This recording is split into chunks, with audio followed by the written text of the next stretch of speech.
welcome to the last panel of the E2I conference, Just Transition Beyond Growth. The title of this second plenary is Post-Growth Economics, What Role for Trade Unions?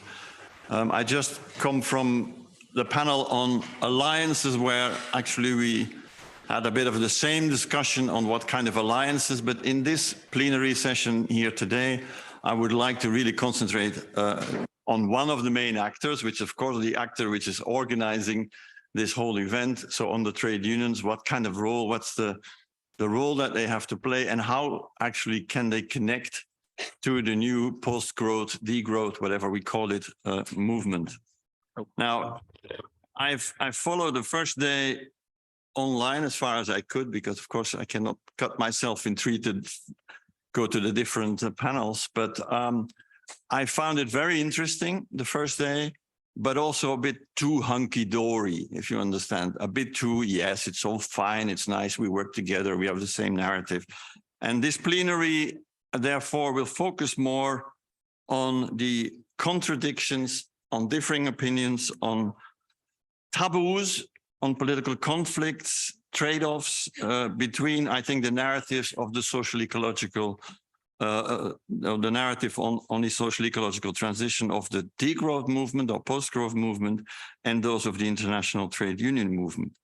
And the aim really is to see if and how we can define a common narrative and a common mobilization strategy towards a new, fairer, and ecologically healthier economic, but also democratic system. And we will do this with the help of 5 speakers from different backgrounds.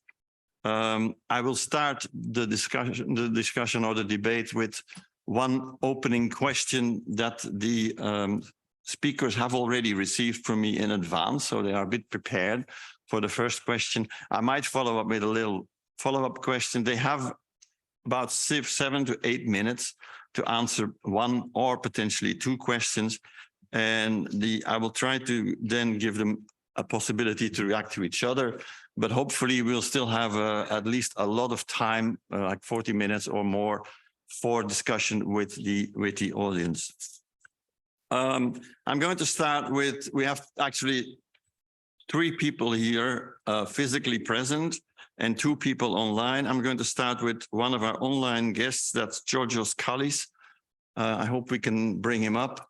Georgios is professor at the Institute of Environmental Science and Technology in Barcelona, and really one of the leading thinkers of the academic degrowth movement.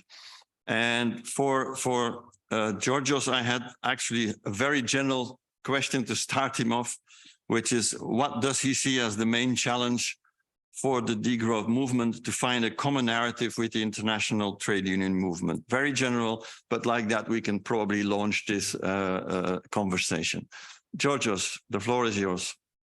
Thank you, Willie. Thank you for the invitation, and thank you for organizing this very important conference, and you personally for organizing very nicely this panel. I really enjoyed reading your questions, and I look forward to what the other panelists are going to respond, and also the conversation that is going to follow.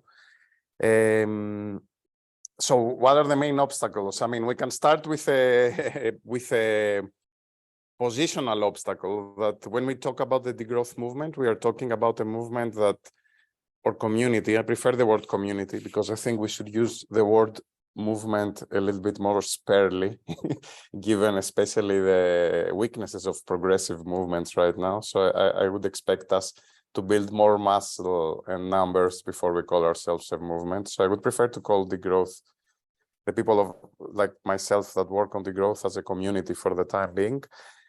So the degrowth community is a community that has emerged as a community of activists and scholars, or we can say scholar activists, academics, who have also been environmental activists, social justice activists. And our conferences, our main platform of socialization and coming together, has been a place where academics have come together with practitioners, people who live in a different way, in a more, let's say, frugal and low throughput way, and alongside activists, environmental and social justice activists, to think together about what is degrowth, how it can be done, what are the challenges, etc.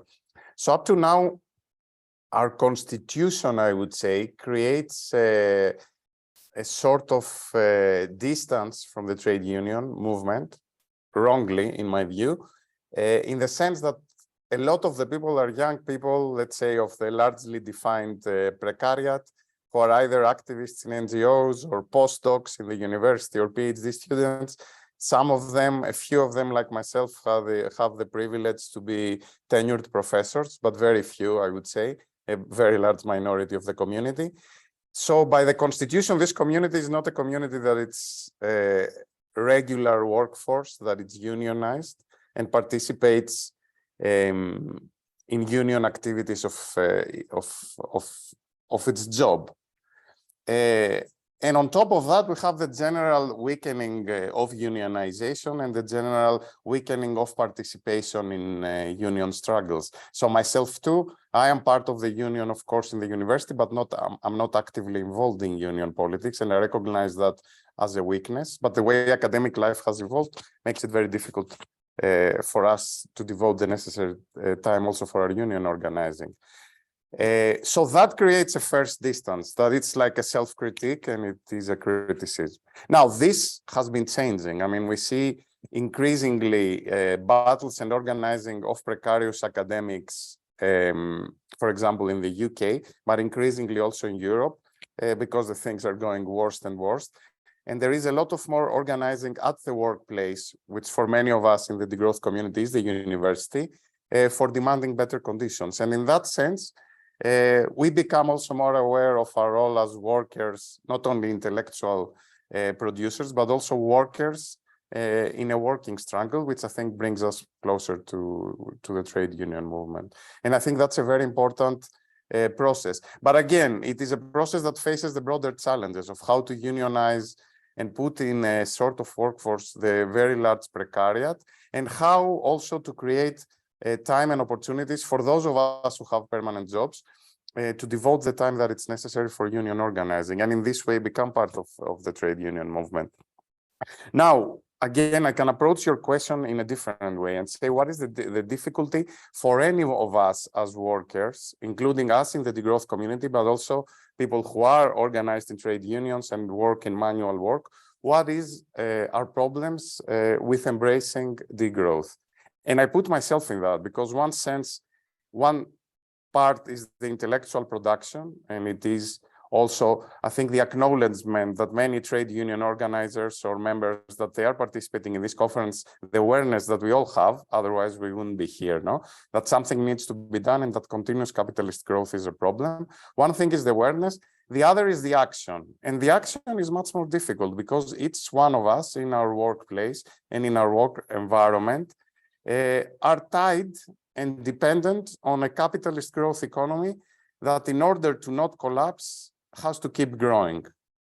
So me, as a worker at the university, I have to say that the years of 2008 to 12 or 13 in Spain were terrible years. There were years that there were no more hirings at the university.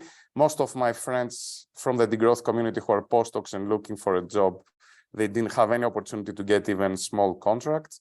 The university was not meeting commitments that it had to people like myself, etc., etc. There were debts. They were threatening to take the money we had for research from EU projects to take them to pay debts of the university. So it was a very unstable situation, because that's how capitalism works. That's how the whole debt economy works, by the public sector and the private people getting super indebted, private people with their houses, the public sector by extra debt. And then when the economy stops growing, everything goes to hell, right? So we do experience that as workers. And of course, we prefer not to be in this situation and be in a situation that's more or less stable, even if it's not anymore a situation like that of the 60s and 70s, where our living standards are improving. So our living standards are not improving, even of those of us who have a permanent or secured working job.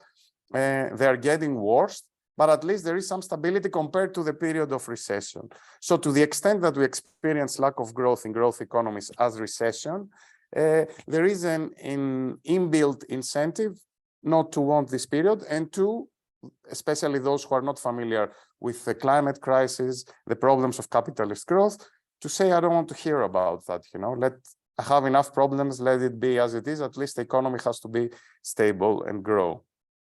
So that's the main challenge. And that's what intellectually and politically and policy-wise, we are trying as academics and as thinkers in the degrowth movement to change, to propose, to come up with the solutions, not just ourselves, but with communities, with the trade union movement, with others, to come with the structural solutions that they are necessary to make economies that right now need to either grow or collapse, to become stable without growth, to manage without growth, to plan to have stable economies without growth, where we as workers can have decent lives, but without growth and with much less resource use and energy use. I think there might be follow-up questions where I might explain what are some of the ideas and what are some of the ideas where the workers' movement and can come together with this academic production that we are producing about different ways and different policies and institutions for organizing. Thank you. Okay, thank you very much for this sketching of what your background is and your ideas on this issue. I think you're a bit too humble just calling it a community. I think I followed the degrowth academics for many years now. And if I see that you have made inroads into mainstream media, even in Financial Times, the economists, they start writing about these issues. At that point, I think, okay, you might not be a huge movement like the trade union movement, but I think you have been a success already in developing your community into much more than just a community of academics and activists. Anyway, one of the issues, one of the questions that was raised a few times by a few people in this first day was that actually we already have degrowth. We already are in a post-growth economy where our Western economies certainly are not growing fast anymore, and that's already creating lots of problems. Now, I know that, of course, you talk in your books and others, like Jason Hickel, are talking more about degrowth by design.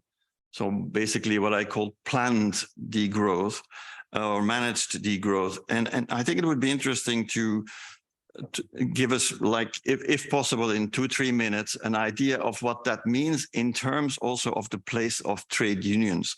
The design of the degrowth, is it going to be defined by the political elites? Is it going to be defined by what we call sometimes open democracy, so a more post-growth democracy system with citizens more involved?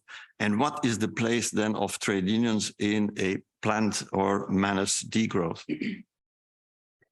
Just to clarify that by planned, it doesn't mean that everything will be planned before and will smoothly be implemented. I'm waiting for this plan to be implemented in conditions of disaster, but we're going to manage the disaster. That would be the ideal. I don't think capitalism or the current economies are going to change just by plain foresight and wisdom. They're going to change by encountering limits, and then what adaptations are going to emerge in these limits are up there for grabs and up there for ideas. So what's the idea here? The idea is that there are very good social and economic policies that could implement and could make this disaster, make it not a disaster, but make it something that secures the well-being of working people. And the ideas there in terms of policies, but we can also move beyond policies, but in terms of policies, there are things that you've already discussed. It's a universal basic or care income, a job guarantee, that it's very important, and also a demand where the trade union movement can join forces. Is a job guarantee or a green job guarantee. And there is a sectoral redistribution of where government resources should be going and where money should be going. And there is, of course, the idea of universal basic or care income. So around these 3 or 4 policies or institutional change, that they sound reformist, but they are quite radical. They are what André Gortz, a union organizer and social democrat and forefather of the degrowth movement, would call non-reformist reforms. They are reforms. There is something that can happen, and it's reasonable to demand it. But if it were to happen within the existing system, would change it dramatically.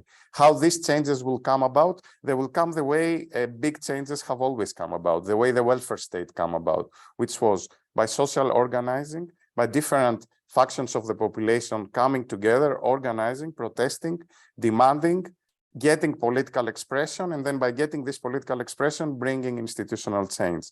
And I can't see how this would happen without the trade unions movement, and actually without a strong trade unions movement, which is something also to be built up compared to now. The trade union movement is not as strong as it was when it managed to get the welfare state. And the challenge is how to strengthen the trade union movement, but also how to strengthen also the other social movements that they are necessary around for bringing this systemic change.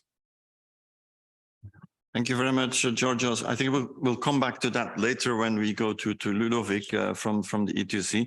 But now I would like to go to our second speaker. That's Haliki Krenin.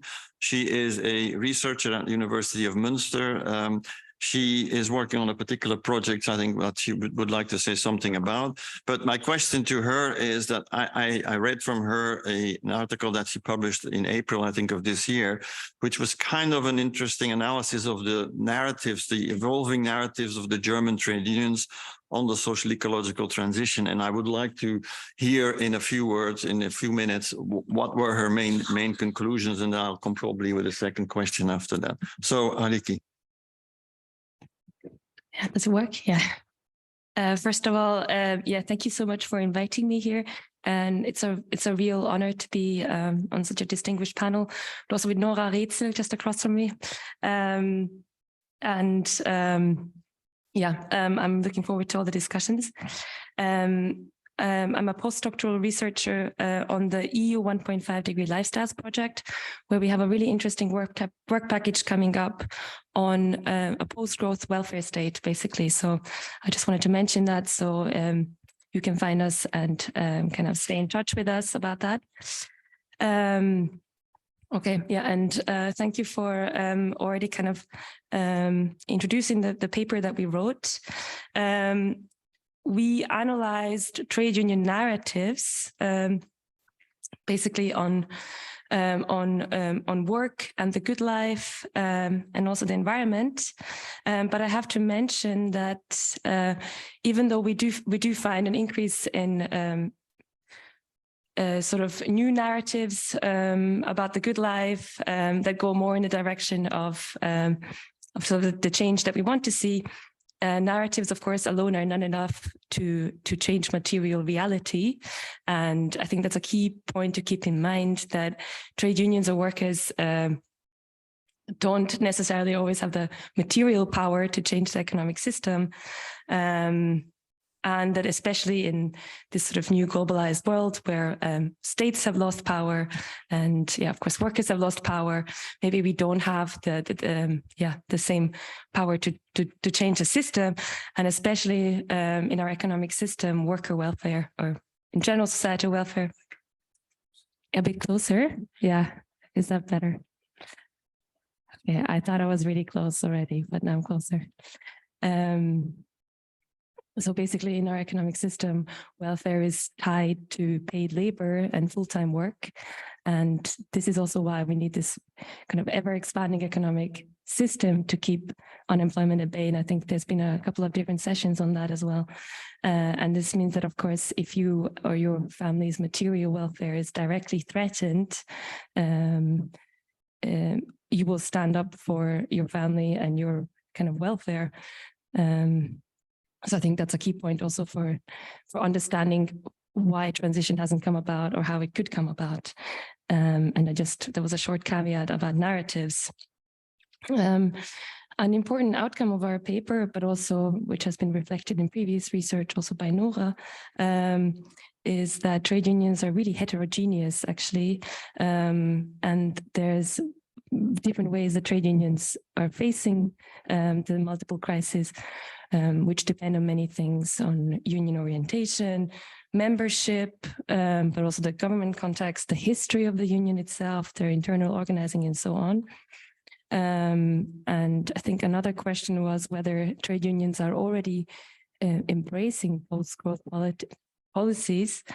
And unfortunately, I would say independent of these kind of various narratives, we can't really say that any trade union is taking up the narrative of degrowth or post-growth. And just from my contacts, I think they would say that it would be suicide to mention degrowth in a trade union context, so you can't do that because, again, it directly threatens workers' very material welfare. So I think there was, in the previous session, I think Kobe was quite positive about post-growth kind of ideas spreading in the trade union movement. And I would say I would love for that to be true in general. I think there's definitely very active people in many trade unions doing good work, but by and large, it's not happening. Yeah, and of course, a key reason for this is also that the way that the welfare state came about, for example, was through an agreement between business, state, and labor on the benefits of an expanding economy for everyone. So Yorgos was right in mentioning that we got the welfare state thanks to kind of workers fighting for it, but on the other hand, this was also beneficial, and overall there was agreement that an ever-expanding economy is good for everyone. And I think the difficulty with degrowth and the environmental crisis is that there is no win-win-win solution anymore. So I think this is, of course, a much more difficult task than the already difficult task of creating a welfare state was. And of course, we need to learn from those struggles, but we also maybe need different struggles and new struggles. Yeah, I would say the key problem for trade union and sort of post-growth, degrowth alliances is also that I think with so many other social crises, energy crises, and so on, we're not really yet ready to admit that everything cannot be the same, and that there aren't these win-win-win solutions anymore, because that would also mean that we, again, need to take up much more political conflict in a completely new way. The problem is that in the current system, the underlying narrative is that if you work hard, you deserve a good life.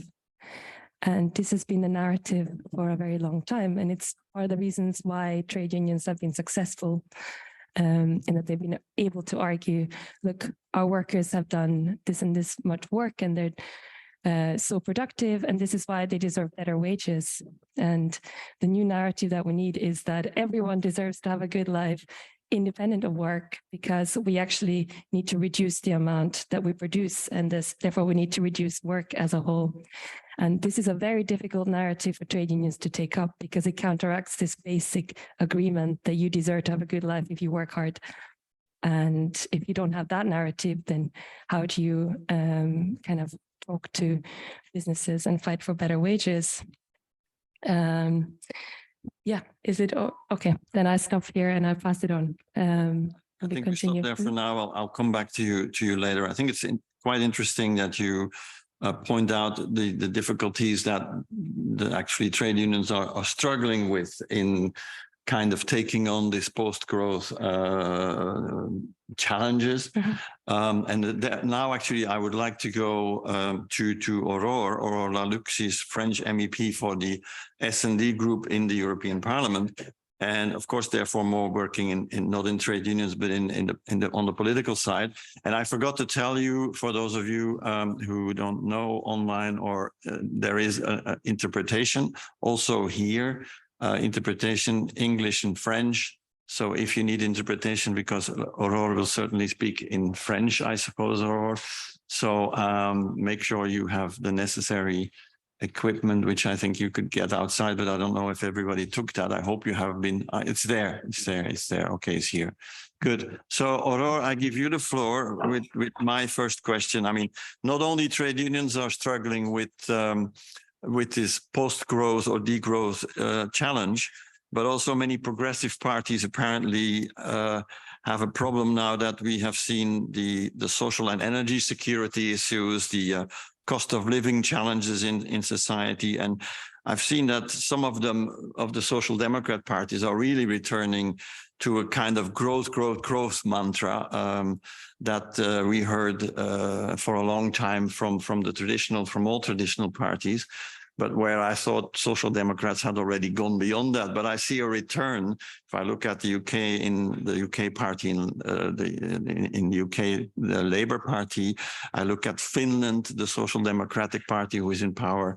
I see these things happening. So is it true that progressive parties are really struggling to find a way to promote social objective within ecological limits? Merci, merci Willy de cette introduction et merci de cette invitation qui m'honore. Et je voudrais souligner aussi le travail extrêmement important d'Aliki et de ses collègues. Son intervention était extrêmement aidante parce qu'elle vient penser un petit peu contre nous. Contre le petit cercle de convaincus que nous sommes. Et l'enjeu maintenant étant d'emmener toute la société, c'est un travail extrêmement précieux qui nous a été proposé à l'instant. Merci beaucoup. Est-ce que les sociaux-démocrates, dans leur ensemble, se battent encore pour avoir une amélioration de l'état de la société dans le respect des limites de la biosphère? Très sincèrement, parlons-nous entre nous, on ne peut pas dire que le discours décroissantiste, de toute façon, ait été quelque chose d'adopté par tout le monde. En réalité, on a déjà du mal au Parlement européen à essayer d'intégrer une approche post-croissantiste. Parce que, pour toutes les raisons qui ont été expliquées avant, d'ailleurs, parfaitement par Aliki, parce que la croissance du PIB est vue quelque chose de sérieux. C'est un premier point. Parce que la croissance du PIB, on a aussi un rapport émotionnel, affectif, qui est celui des 30 Glorieuses, qui est celui où on a vu cette croissance du PIB qui correspond, par exemple dans mon pays, la France, qui arrive avec la reconstruction d'après-guerre. Il arrive avec la planification. Hein. Il arrive avec le plan Monnet, d'ailleurs, en 1944. Et c'est un indicateur qui est lié dans notre imaginaire collectif à un moment où on a reconstruit certains pays qui ont été détruits pendant la Seconde Guerre, où on est arrivé à un certain type de consommation de masse, où des gens, mes grands-parents, ont réussi à avoir un frigo, de l'eau courante, etc., alors qu'ils n'étaient pas nés avec ça. Donc, il faut aussi avoir en tête que pour toute une partie, pour certaines générations, la croissance économique, elle est liée quand même à ça. Ce n'est pas lié qu'à une consommation de masse démesurée dans laquelle nous sommes aussi, c'était lié aussi à une amélioration des conditions de vie. Ensuite, il faut aussi se dire que la croissance du PIB, dans les médias encore aujourd'hui, c'est l'emploi. Si la croissance va, tout va. Et ça a un effet performatif absolument incroyable, la croissance du PIB, malheureusement, hein, mais ça a un effet performatif. Et ça imprègne nos imaginaires et on est donc persuadé que si la croissance économique va, tout va. Et la croissance n'est jamais autant désirée que quand elle a disparu. Et là, on est dans un moment où elle est en train de disparaître parce qu'on a des grosses tensions. Donc, évidemment, la question du narratif aujourd'hui va être encore plus difficile à tenir qu'avant parce qu'il y a une perte de pouvoir d'achat, parce qu'en plus, le plan environnemental que nous avions au niveau européen, qui est le Green Deal, il a fallu lui mettre des coups de canif pour pouvoir trouver de l'énergie absolument partout, n'importe quel type d'énergie. Et sincèrement, il fallait le faire dans un premier temps. C'est-à-dire trouver de l'énergie pour que les gens puissent se chauffer, s'alimenter, etc., etc.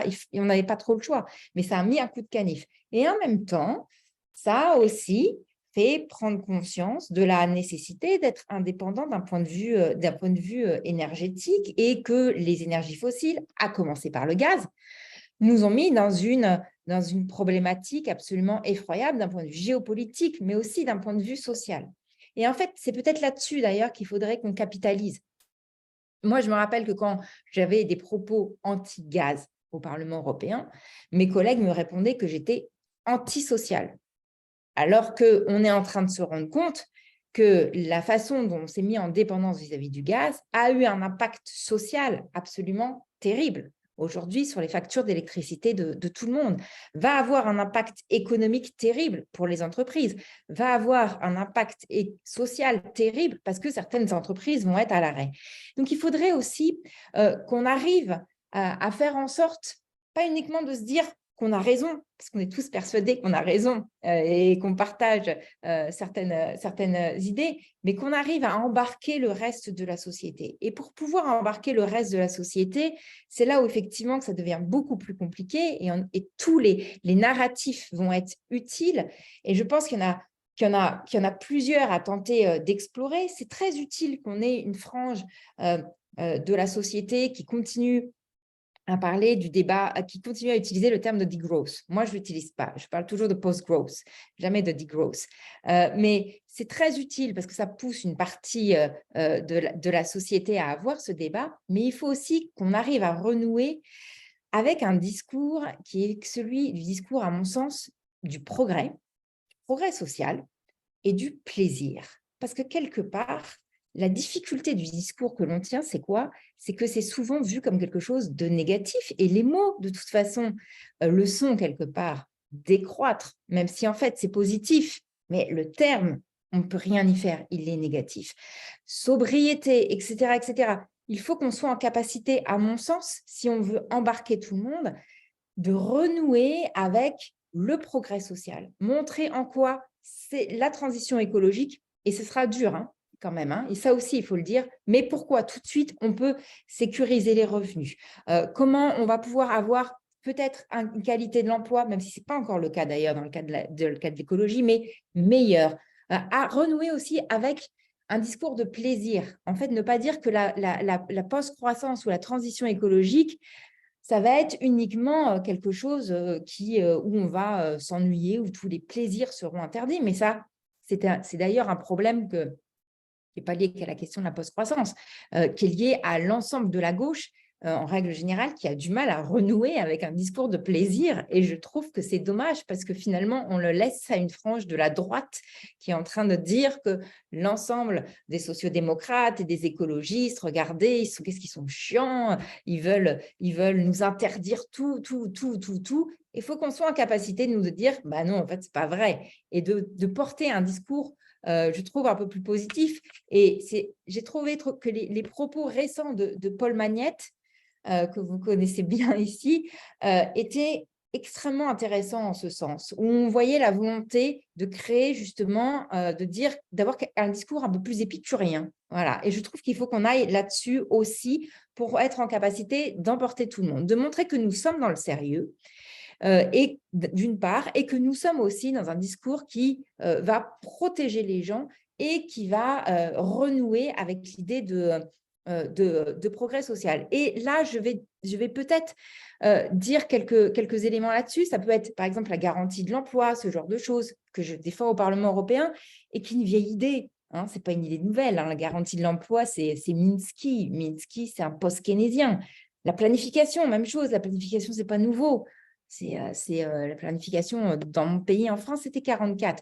Donc, on peut renouer déjà avec des outils qui ont fait leurs preuves et qui peuvent rassurer, proposer de nouvelles solutions aussi, et puis avoir des propositions claires sur la question des indicateurs, et je m'arrêterai peut-être là parce que je me demande si je ne suis pas trop longue, avoir des propositions claires sur la question des indicateurs, et c'est là où nous, on va tenter de relancer ce qu'on avait essayé de faire au Parlement européen, c'est-à-dire laisser de côté le débat croissance, décroissance, parce que le PIB, à la fin des fins, il fera ce qu'il voudra. Peut-être qu'il augmentera, peut-être qu'il diminuera, mais l'idée est de dire on veut des indicateurs environnementaux, on veut des indicateurs sociaux, et c'est ça qui doit guider aujourd'hui nos politiques économiques. C'est pour ça, je le répète, je trouve que l'idée de doughnut de Cat River, c'est assez intéressant parce qu'en plus, il a cet effet assez performatif que peut avoir le PIB, c'est-à-dire que en espèce d'un instant, on peut voir à peu près où on se trouve. Donc voilà, moi je pense qu'il faut aller sur des choses comme ça et faire peut-être aussi un tout petit peu attention des fois à ce qu'on peut dire sur certains termes. J'entendais tout à l'heure Györgyos Kallis, je suis extrêmement honorée de le rencontrer d'ailleurs, en virtuel, mais néanmoins, dire qu'il y a la question de la dette, de l'endettement, etc. La dette, l'endettement, la création monétaire et la question de la croissance économique sont des questions qui sont séparées finalement. Hein. Un endettement ne provoque pas automatiquement de la croissance économique. Et après, tout ça, en fait, va dépendre aussi de ce que l'on en fait. Bref, tout ça pour dire qu'en fait, je pense qu'il nous faut, mettre en place des indicateurs pour sortir de l'impasse du débat croissance-décroissance qui fait peur, préparer la transition. Et là, les syndicats ont un rôle, je n'ai pas besoin de vous le dire, crucial à jouer, parce que la question de la formation va être essentielle et parce que, en fait, on le sait, certaines personnes, on n'arrivera pas à les reformer. Voilà. Donc, ça va être absolument essentiel. Et aussi, revenir peut-être avec un discours qui peut faire un peu plus plaisir et de progrès social. Voilà. Mes excuses si j'ai été trop longue et merci infiniment. Un tout petit peu, merci, Ouais, Aurore. Pas de problème. You touched on a lot of different things, I think, which are really relevant in the discussion we will have later on with the audience. This element of plaisir, which is difficult to translate, I suppose, into English immediately, but for me is quite interesting, because I think as progressives we sometimes revel a little bit too much in dystopias instead of in utopias, and probably we should see post-growth economy really as a utopia and start telling stories which actually can actually make people understand that in a post-growth society, there is a way of feeling better than we have been feeling during our big 30 années glorieuses. One of the things, for instance, also I would like to highlight is that your president, even Monsieur Macron, talked about the end of abundance. And what I found amazing is that none of the political parties, but also not a lot of social movements reacted to that, taking that and saying, yes, end of abundance, but that doesn't mean the end of having a good life. It's now time to go further and have a good life. So I missed a little bit the opportunity that you got from Monsieur Macron and I think social democrat parties and green parties, who also struggle, by the way, a lot with the post-growth issue. Should have done better there. Anyway, that's my point that I wanted to make now. Now, I want to go to our next speaker. That's Patricia next to me here. Patricia Heidegger. She's Deputy Secretary General of the European Environmental Bureau, and the EEB is, of course, a network of green environmental groups. And they published recently a report called Reimagining Work for a Just Transition, where I found a lot of the trade union narrative. So the idea that the environmental movement is not really listening to the trade unions certainly is not is not there anymore. Because one of the things that I saw in this paper was that she was calling for working time reduction, which has been discussed here, for job guarantee schemes, which also was mentioned by Georgios. So that said, in the report, I didn't find the word degrowth anywhere, or post-growth even was hard to find. So are you still a little bit hesitant to use that word, and why is that? Thanks a lot, Willy, and hello, everybody. So yeah, the report was already presented earlier in this conference by one of the authors. So thanks for bringing it up. So in brief, there is no hesitation to use any term in our organization. We work with different interrelated concepts, including degrowth, post-growth, doughnut economy, wellbeing economy, and so on. Degrowth means a lot of different things. I mean, we've heard it. It's a field of research. It's a name of a community, of a movement, whatever you like to call it. So it has a lot of different meanings, but in one way, we believe that degrowth is probably the most honest term of where we need to go. It's maybe also the most painful one, but it describes what we need to do as a society. We need to degrow the overall material throughput of our economies and our lifestyle. We need to degrow fossil fuels, well, basically phase them out, not just degrow them. We need to degrow intensive farming. We need to degrow the production and consumption of all the stuff that we don't really need to live well, whether that's, overconsumption of clothes, of animal products. We need to degrow the number of cars on our streets, whether they work on combustion engines or electric batteries. So in that sense, the term is the most honest one. Degrowth also means that, well, there's an overall degrowth which is needed, but that can also be paired with growth and must be paired with growth in certain areas, such as regenerative farming, sustainable mobility services, repair and refurbishment, and so on. But why don't we use it all the time? I mean, we've heard it now already from other speakers. Degrowth can sound threatening. It can be misunderstood as being a system where there's no space for development of new business ideas, of individual growth. It sounds like we will have less jobs. We've also heard it from Aurore. There's this kind of affective relationship with this idea of growth, which kind of seems to be promising something better in the future. So there's also this kind of more emotional and maybe psychological aspect of it all.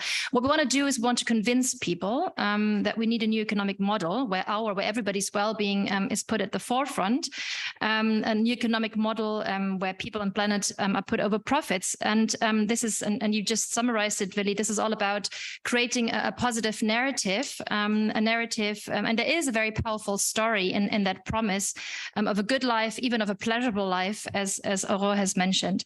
And I think both as the trade union movement and as the environmental movement, we can embrace this very strong narrative, and we need to make it understandable for people. We need to break it down. So I think we shouldn't get kind of lost in the semantics of what we call what we want.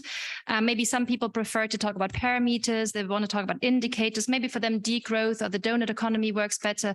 Other people want to focus on narratives. Maybe for them, the wellbeing economy is a better concept or an entry point. But at the end, I believe all these concepts are closely interrelated. And I think there's much more that brings them together than what brings them apart.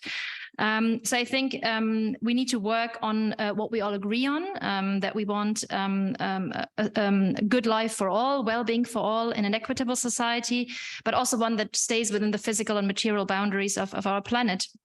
Now, the term degrowth, and again, Aurore has mentioned it, is not very popular in the political debate, and it could even block further discussions. So when we don't use the term, it's basically not out of a resistance against the idea, and the contrary, but it's more from a communications perspective, and the feeling that it can't convince everybody. So let's not fight about the right term. Let's talk about what we can achieve together. Let's talk about what's fundamentally wrong with our economic system, what the root causes are, who benefits from that, who doesn't benefit from it, what could be the alternatives that we can, not just at the narrative level, but also at a very concrete political level, fight for together. What do the truly transformative policies look like that we need together? So I think this is, where there's a lot of more potential to work together, to work on this clear narrative of an economic system that is geared towards environmental objectives, towards social justice. So I hope that, together we can work on preventing that instinct to kind of call for jobs and growth when we get into the next crisis, and to make sure that we look at what's at what are the root causes of the crisis. And George has said it at the beginning, that we are caught in this capitalist growth model, and we need to find ways together of how we can get out of that trap together. So maybe just to round it up, I mean, I think we should really move that abstract discussion to discussion about what are the concrete policies to transform the workings of our economic system, and also the nature of work. And we try to contribute to the discussion with the report that you have mentioned. So can we work together as trade unions, as the environmental movement, you know, together with other movements, the youth movement, the women's rights movement, and so on, to talk about what does, for instance, a fair and green taxation system look like? Can we develop really concrete models together about how can we tax wealth better? How can we tax profits better? How can we tax pollution and emissions in a fair way that puts the burdens on the big emitters? How can we develop models together on how we can redistribute wealth better? How can we develop models together for better public services, for health, transport, energy provision, education? I'm sure we can develop a very strong and very detailed model together. I think there's also other concepts out there which we should look into together, whether that's caps on resource use. I mean, I think the trade unions have embraced the idea of caps on emissions. But what about other caps that are needed, for instance, raw material use and the material limits of our economy? So I think my call would be that we should push for an alternative economic system, alternative business models as well, to kind of, together develop this positive narrative of how we can kind of generate work and wealth with those involved in a more equitable way. Let's kind of show in more concrete ideas how we can overcome the shareholder model that obviously doesn't work neither for the workers nor for the planet. And let's develop a common vision from jobs and growth to decent work and well-being within planetary boundaries. Thanks very much, Patricia. And now going to Ludovic. Ludovic is the Confederal Secretary of the E2C, and I promised him that I would give him a little bit more time if he needs it. If he could stick to his time, would be fantastic. But I also think that because yesterday we didn't have the presence of the Secretary General of the E2C, Esther Lynch, because she couldn't be there, I'm going to give him a little bit more time.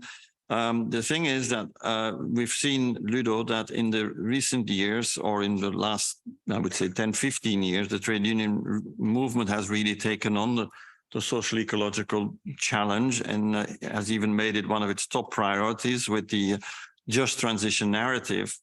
But then, of course, the pandemic hit, and later this year, the Russian-Ukraine war started a lot of the problems with the cost of living, in that sense that end of the month for most workers and for most citizens, for a lot of citizens, is more important than the end of the planet, or much more of a challenge. So has this cost of living crisis changed the way people, certainly the trade unions internationally, think about just transition?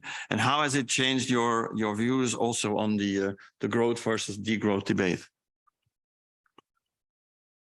Thank you. I will switch to French. Donc, merci, et je vais attendre que chacun ait ses écouteurs. Donc, merci pour le débat et surtout aussi merci pour l'organisation de la conférence. Donc, ça montre que il y a un intérêt dans la communauté scientifique et dans la communauté des syndicats pour discuter de ce sujet-là. Je pense que cet engagement des syndicats dans la discussion, il est important parce qu'on voit et on embrasse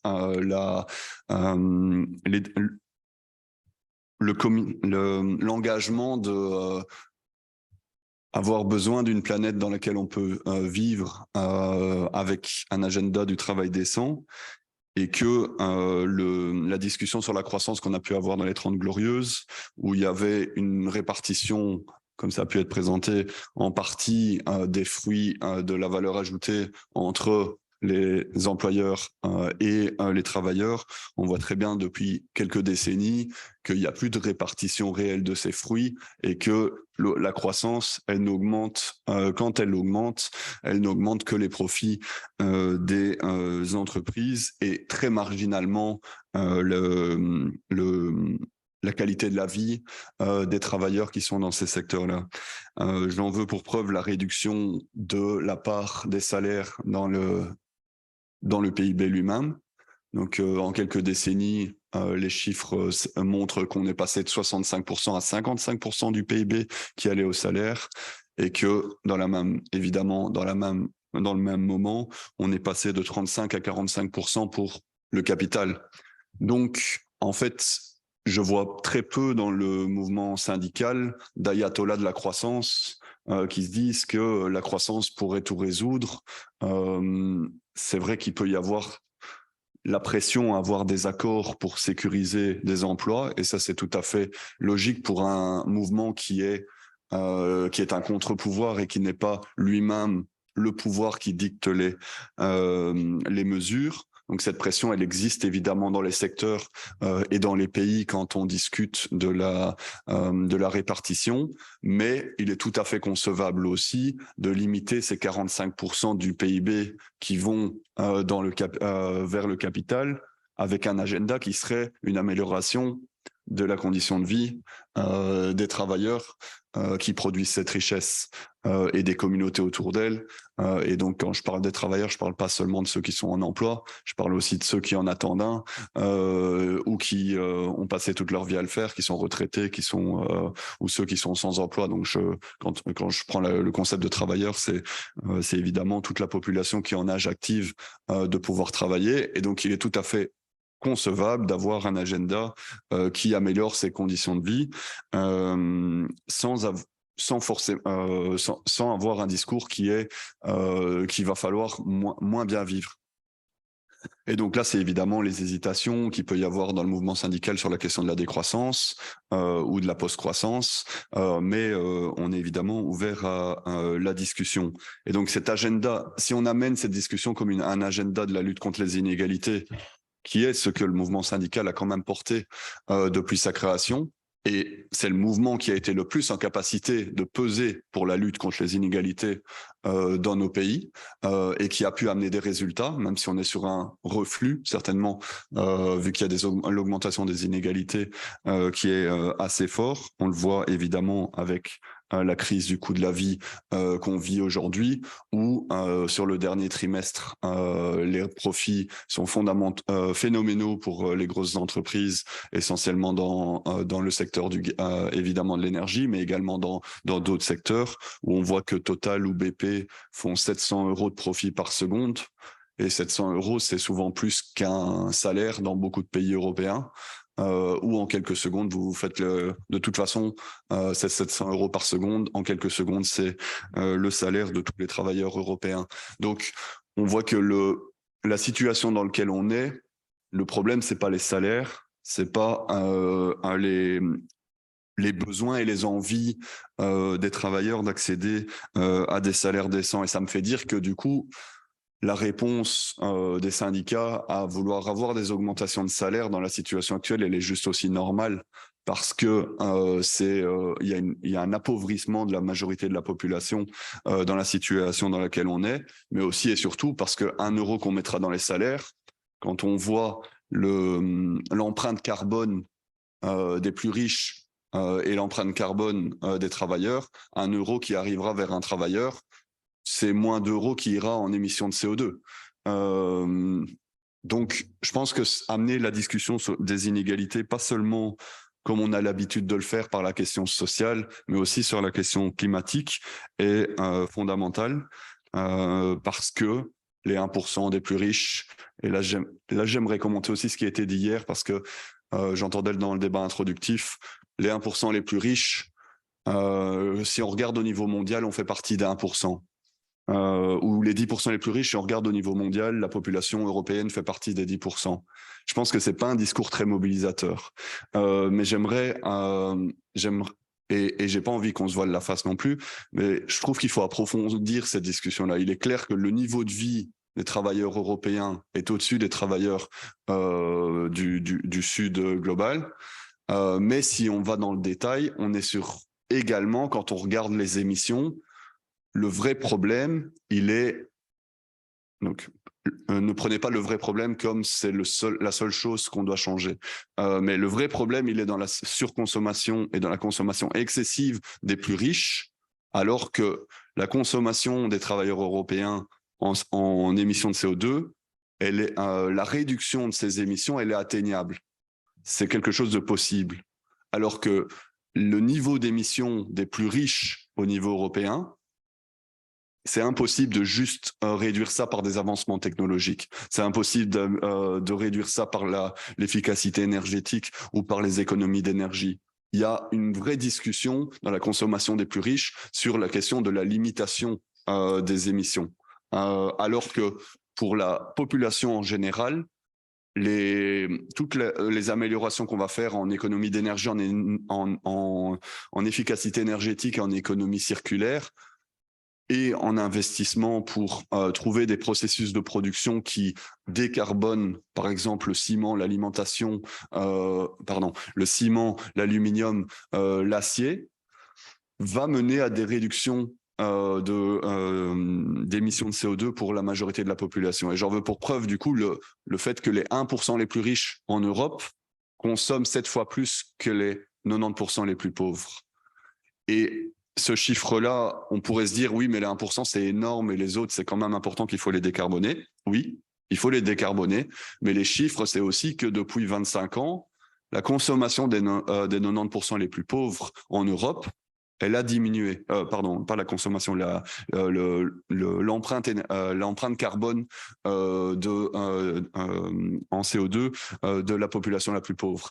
C'est pour ça que je dis que ça veut dire que c'est faisable et c'est réaliste. C'est quelque chose qu'on peut toucher par des économies d'énergie, l'économie circulaire, et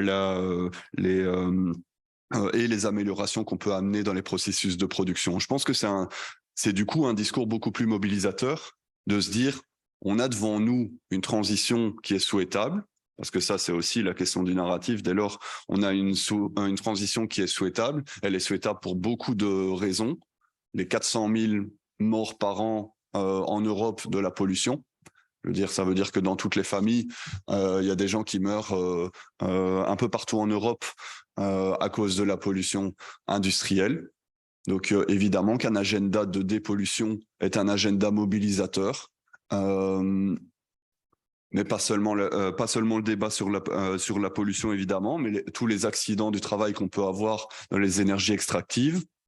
Évidemment que des industries plus sécurisées ou plus respectueuses de l'environnement amènent aussi des améliorations des conditions de vie des travailleurs. Donc je pense qu'on doit vraiment travailler sur le discours mobilisateur et que la transition, elle peut être mobilisatrice si elle a au cœur de son agenda la question du travail décent et de la bonne qualité de travail.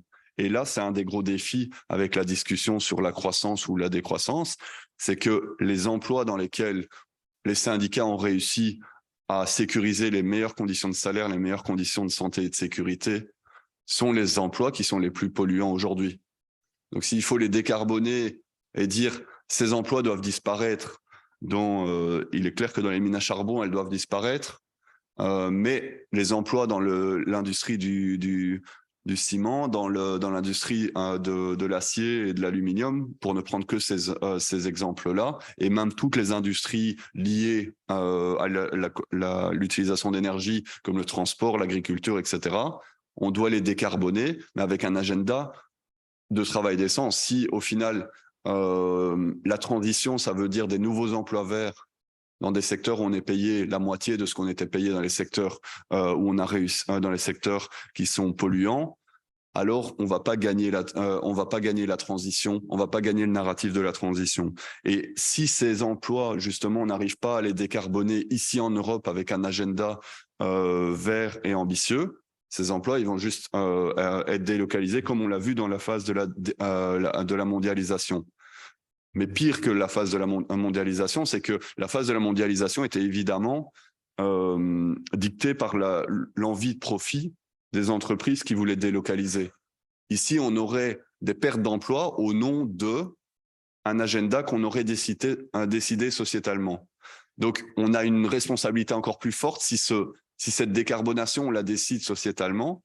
On a encore une responsabilité plus forte de montrer que c'est pas un agenda de destruction d'emplois et que c'est un agenda qui est mobilisateur. Pour ça, j'arriverai alors sur la question de la situation dans laquelle on est aujourd'hui avec la crise du coût de la vie. Moi, je vois pas dans le mouvement syndical une remise en cause du besoin de vivre sur une planète où, comme on a toujours dit, il n'y a pas d'emploi sur une planète morte. Évidemment, il y a des discussions sur les mesures concrètes du Green Deal et du Pacte vert, mais on voit aussi que la dépendance au gaz et la solution pour sortir de la dépendance du gaz, ce sont également les politiques écologiques. C'est en fait aussi l'échec de 10 ans où on a laissé au marché la rénovation des bâtiments. C'est l'échec où on a laissé au marché le développement du renouvelable à large échelle.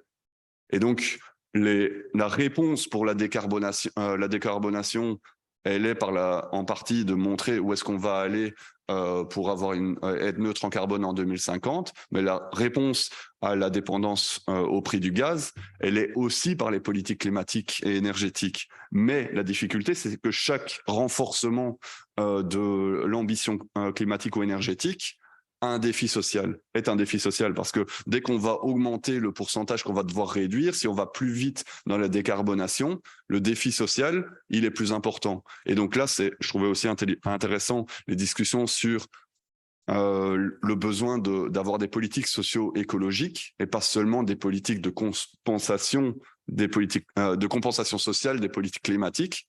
Parce qu'aujourd'hui, on est dans une situation où on a un pacte vert au niveau européen où nous, on soutient cet objectif de décarbonation, mais comme la majorité de ces politiques sont dépendantes de mécanismes de signaux de marché, sont dépendants des marchés et des signaux prix qui vont être envoyés sur les marchés, au final, ce n'est pas des politiques socio-écologiques au terme de ce que j'ai entendu dans ces 2 jours. C'est des politiques où, parce que ça va coûter plus cher, les gens vont pas utiliser ce qui est le plus polluant. Et là, je pense qu'on rate. Alors, on a besoin d'implémenter dans ces discussions sur le pacte vert les vraies politiques qui sont mobilisatrices et créatrices d'emplois de qualité et qui ne laissent pas au marché la décision sur où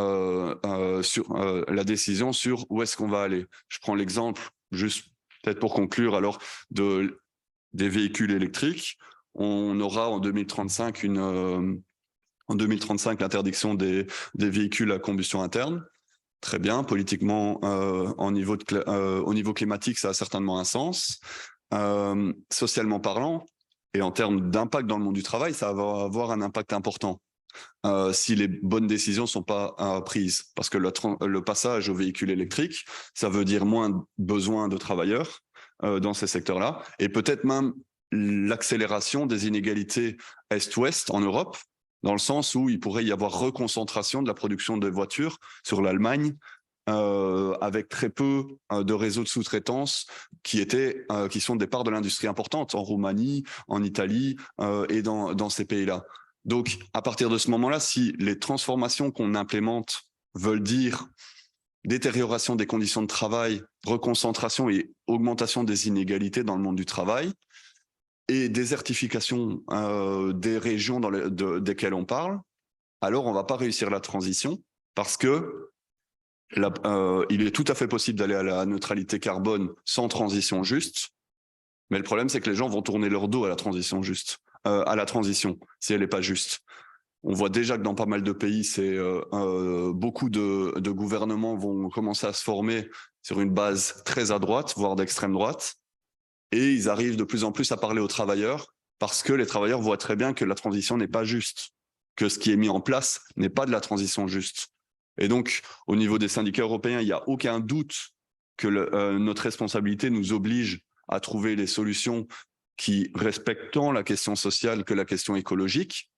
Mais les politiques qui sont mises en place ne le sont pas pour aujourd'hui. Et donc, on a cette obligation de les imposer avec un discours mobilisateur qui crée de l'emploi et qui met de l'emploi de qualité et qui permet ça dans la question des limites que la planète peut respecter. J'ai peut-être déjà été beaucoup trop long, mais je voulais aussi amener la question industrielle aussi au niveau de la discussion parce que souvent dans la discussion sur la transition écologique, et je suis d'accord qu'on doit l'avoir, on parle beaucoup de protection sociale et de la nécessité de la protection sociale. On parle beaucoup de garantir les emplois pour les gens, mais il faut aussi parler de comment l'industrie doit se transformer. Et c'est ça, parce que les émissions de gaz à effet de serre, elles sortent d'entreprises.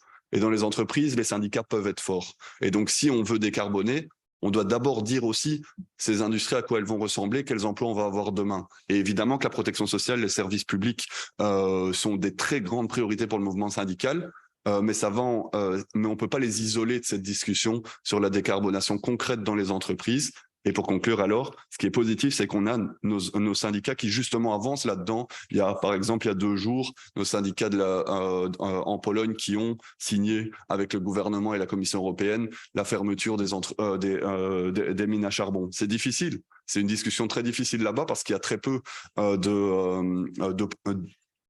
ils arrivent très difficilement à imaginer que sans ces mines à charbon dans leur région, il va y avoir d'autres emplois de qualité dans leur région. Et moi, je le comprends quand ils disent ça. Donc, si l'agenda, c'est pas un agenda de création d'emplois dans les régions dans lesquelles les gens les perdent, on va perdre les gens sur la transition climatique.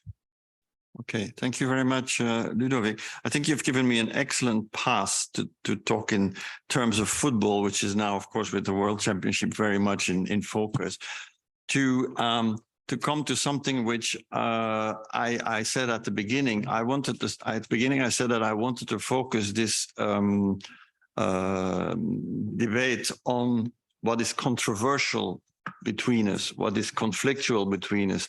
And to be perfectly honest, I haven't heard that much yet. So it's all about how much we actually agree with each other on most issues. And I think if we want to go further in really making, having an influence and changing things, we will have to look also where we are divided. And therefore, I'll bring in immediately a question from the online participants, and then I will go to the audience also here. But there is a question from Gabriel Silva. He said, could we bring coloniality into this debate? Europe is a net appropriator of resources and labor from the rest of the world. Should we also come up with decolonial indicators to make sure that this transition is fair beyond the European perspective and that post-growth does not conceal colonial dynamics? I think it's an excellent question, to be honest, and I'll link it to a question that I have myself, which is, we talk a lot amongst ourselves about the good life that we can have within a post-growth community. But do we dare to really question our way of life? I mean, George Bush once said, our way of life is unnegotiable. I think even for us here in the room and probably also online, it is probably still quite not negotiable, you know. I think that we are not really seeing that. For instance, take the cost of living crisis.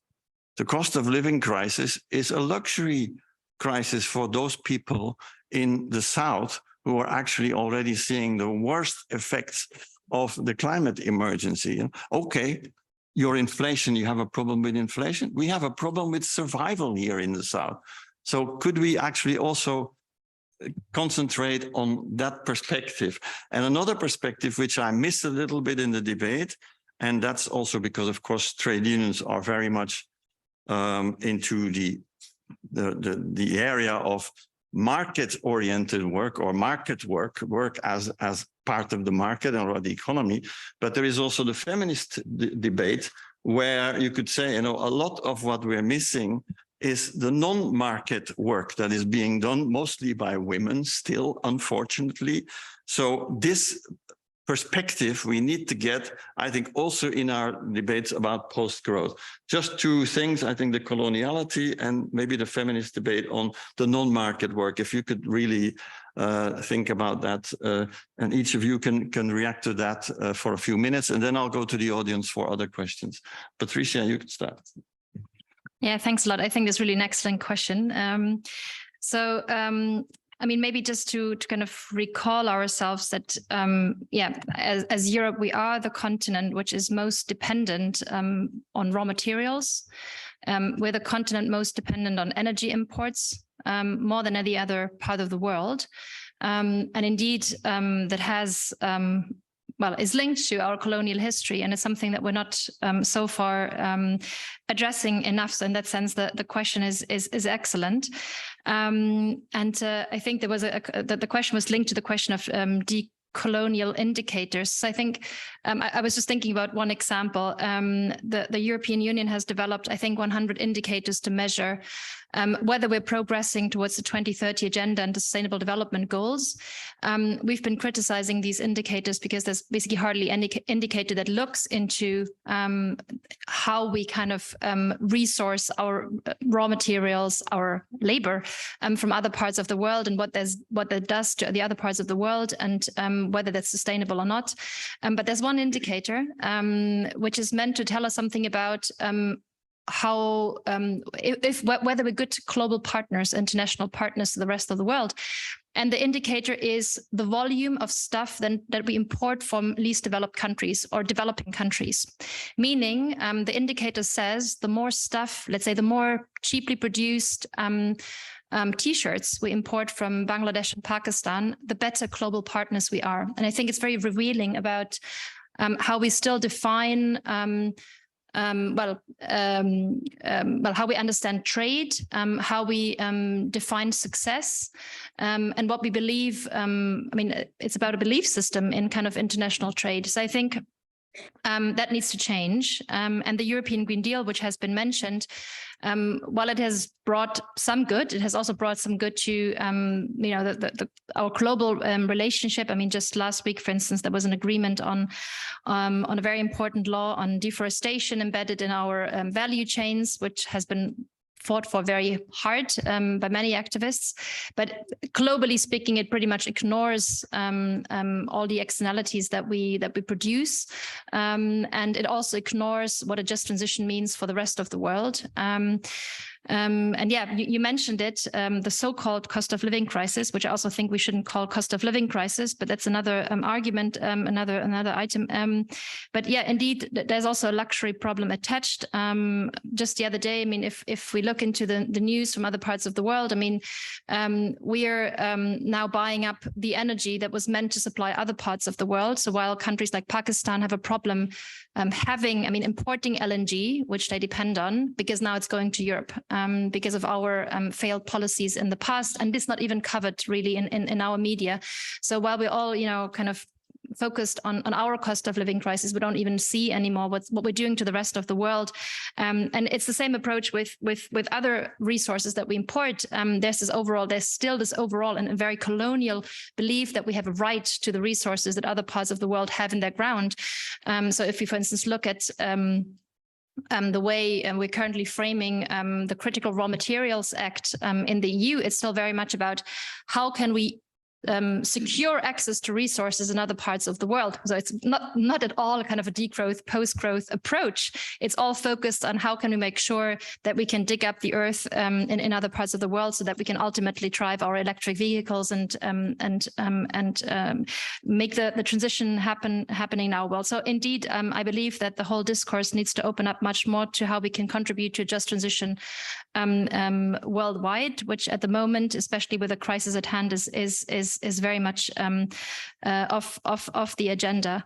And I think just one last word on the cost of living crisis. I think we should, I'm not sure, but maybe we should avoid that term or look for another term, because it kind of, I think it kind of hides a bit what is actually behind it. I mean, why are we talking about the fact that it's not a problem of cost? I mean, all the problems were there before. I mean, there were problems of persisting inequality that were there, that the problem of underpaid work, of the working poor, of precarious working conditions, the concentration of power of those companies that are meant to provide us with energy, that was there before. The profiteering, I mean, we've seen it in other crises.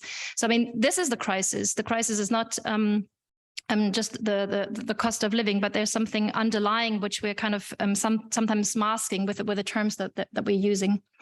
Okay, thank you. Very interesting remarks there. Haliki?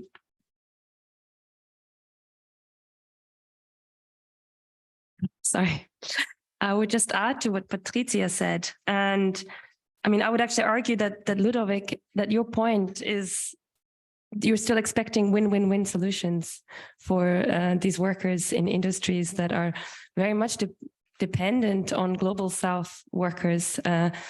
who and the exploitation of nature for very, very highly paid jobs. Okay, also in highly unionized jobs, so that's good for the union movement, but highly paid jobs in industries that should have closed down 10 years ago. And to talk about carbon leakage, I mean, that's an argument that's also very, very old as a reason to keep these jobs. And again, I understand this is a difficult topic for trade unions because you are under pressure and so on, and you want to hold on to this membership in these parts. But I think the Global South question is really, really excellent, and also comes in here. And also that's a question about the welfare state that we have and the lifestyles that we have. I mean, both of these things, we're able to have those nice things because others are severely exploited, and global capital can afford to give sort of workers in the global north a little bit of income because they oppress everyone else. Yeah, and about feminist work, I think that's an integral part of degrowth actually already. And certainly this valorization of the real work that keeps society going. So I think a lot of degrowth scholars argue that it is not, I mean, if you think about a German car industry worker that goes to the BMW plant, actually he contributes less to societal welfare than, like, let's say traditionally the wife that stays at home and irons his shirt and looks after the children and cooks the food and so on. And again, I think my problem with what Ludovic was saying is that in a way, we're again focusing on the welfare and the high consumption levels of these BMW workers rather than the welfare not only of the women and maybe less wealthy workers in our societies, but also the global South. Thanks. Thank you very much. I think I will turn now to our online speakers there. And Georgios, I think you will certainly have to say something about degrowth and the colonialist perspective, but also I would like you to maybe say one or two words of, is there in the degrowth community, as you describe it, a serious analysis of the kind of industrial policy we need when we are going beyond growth? So those 2 points, if you could actually deal with that in 2-3 minutes, if possible. Yeah, no, I mean, about colonialism, what can I say? I mean, it's obvious. There is a question of the EU Green Deal being socially just, and there is a tension there. But I think what we see is also the... Can you hear me? Can you hear me? Yeah, okay, now. Okay, can you ahead. Hear me? Yeah. Yeah, I was saying that if I say something about colonialism, will be obvious. I mean, it's obvious that European economy and Northern economies are based on an unequal exchange with the global South. This has to come to an end for social justice purposes, and how it will come to an end and what it will mean for workers here in the North is a big question where new industrial policy is necessary. My colleague Jason Hickel, who talked in the opening plenary, is working precisely on that, and we have a project precisely to look into these questions, and also what kind of development policy for the global South we need to look at. Because if we think only about reproducing the model that worked here with the kind of development that took place here, again, we know that this is very unlikely to happen. So these are, yes, important questions. What I find, you said to be a little bit more controversial, so let me be a little bit more controversial, no? And to push on the points of disagreement. I think I see still a little bit of reluctance of entertaining ways of trying to escape from the discourses that we are accustomed to and stuck to. And I understand that. I understand that when you have to deal with workers, their jobs, their unionized jobs, their day-to-day survival and livelihood. And again, I repeat, when I say workers, I put all of us there because we all work and all of us depend on paid work for our survival. It's not easy to escape and think of something different, but I think we are in a period of time right now that it's equivalent to the 19th century when the workers' movement emerged, and where it emerged with a completely new discourse. I mean, it was a discourse that had intellectual roots in the work of Marx, for example, but it wasn't Marx who promoted this discourse. It was the workers themselves that appropriated and created something new, you know. I was reading a biography of Marx's family recently, and it was interesting how his books, no one had read them, very few people had read them, they hadn't sold anything, he was old, almost in his dying bed, you know, and then workers started knocking his door and saying like, you know, we want to do something with your theory, you know, and he was surprised. He was saying like, look, there is a new generation that something makes at the end of these ideas. So my question here to people involved with the trade union movement is, from these ideas that they're being produced out there, not only in the name of degrowth, but in the name of political ecological economics, which are heterodox. They're not the standard ideas of industrial policy, meaning more growth, better secured jobs, etc., etc. They are different. They are incomplete. They are what they are. But do you see any source of these ideas providing a kind of equivalent renaissance of the workers' movement to that of the 19th century, of coming with a new discourse, of coming something out of the blue, out of the standardized, yes, we need better secure jobs and we also need to stay within planetary boundaries. This incremental type of discourse, I think, not only is biophysically not feasible, but I think also politically is not very powerful. If you want my opinion why the left or the social democracy or the center left or even the radical left is losing to the right and the far right is precisely because the far right is much more imaginative. It's awakening emotions. It's not awakening calculations, you know. How much do you need to stay within here and there? I mean, their program is catastrophic. I mean, it is a program that is going to increase the costs for the working class. The cost of living is increasing. Climate breakdown is going to bring us all to a disaster. So it's not that they are proposing something that it's going to work better for workers, but they're selling a different dream. They're not selling the dream of the 50s again, you know. So my question to those of Just, us or you, I have to interrupt. It's a bit too long, and also the sound is not very good. I see online that a lot of people are reacting that they can't really understand you. So I'm going to cut you here. I'm terribly sorry.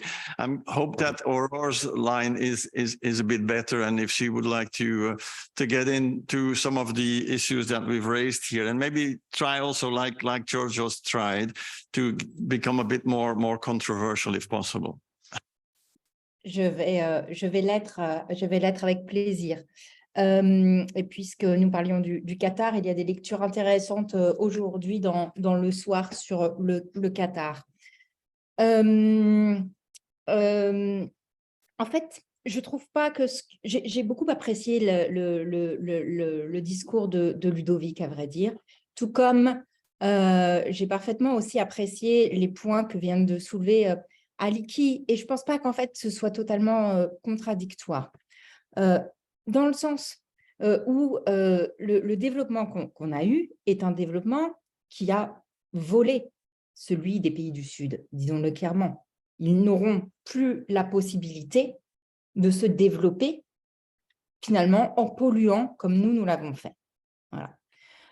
Et ce qui a été dit tout à l'heure est très juste, c'est-à-dire que mettre en place une balance des paiements, une balance commerciale physique serait utile. Mais ça nous mène à un point qui est le suivant.